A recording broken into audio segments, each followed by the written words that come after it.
Okay, for this exploration, I need you to have already printed off this dot paper, and we are going to explore isosceles right triangles. So the first thing we're going to do now that I have this dot paper is let's talk about what the diagonal lengths are. If I were to draw an isosceles right triangle here, well, this is unit 1, and this is unit 1, so each side is 1. Let's talk about what the length of this diagonal is. And I can find the length of that diagonal using the Pythagorean theorem.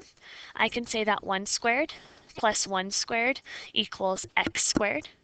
So 1 plus 1 equals x squared. Well, what's 1 plus 1?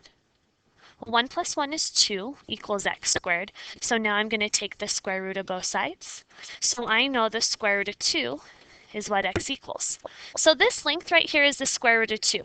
Any one of these diagonals is going to be square root of 2. So knowing that, let's do a little exploration. Let's go ahead and draw an isosceles triangle with side length of 2. So each leg being 2, we'll say. So here's 1, 2, 1, and 2. And now I'm going to finish off my triangle. So I know that this is side length 2, this is side length 2.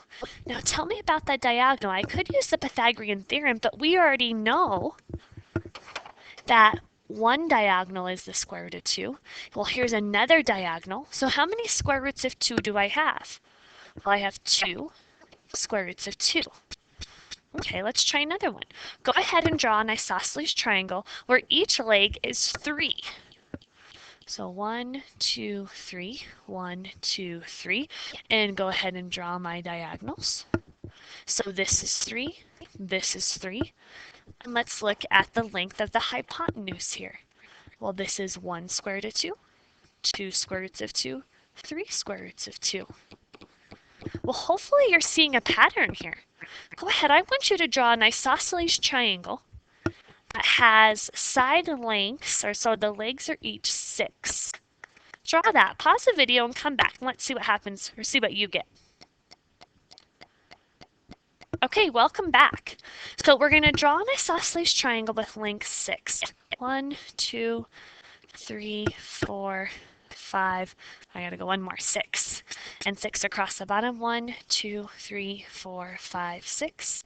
And now I can draw my diagonals. So this is 6, this is 6. Without me actually counting, based off my pattern here, well, this was 1, and this was 1 square root of 2. This side length was 2, and this was 2 square roots of 2. The leg over here was 3, and this was 3 square roots of 2. Well, this leg right here is 6. I'm going to guess that this is going to be 6 square roots of 2. Well, let's count. There's 1 square root of 2, 2, 3, 4, 5, 6. We were right. 6 square roots of 2. So here's what we discovered about isosceles right triangles. Okay, isosceles right triangles. Well, this is a 90-degree angle. Since it's an isosceles triangle, I know the two base angles. So this angle and this angle here have to be the same. Well, in a triangle is made up of 180 degrees. Since it's a right triangle, I only have 90 degrees left, which makes this 45 degrees and this 45 degrees. So we also refer to an isosceles right triangle as a 45, 45, 90 special right triangle. And here's what our rule says.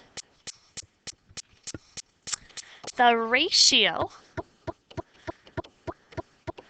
of the leg to the hypotenuse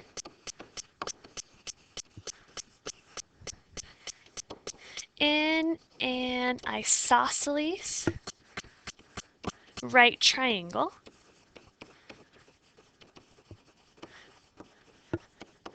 is 1 to the square root of 2. So here's what I mean.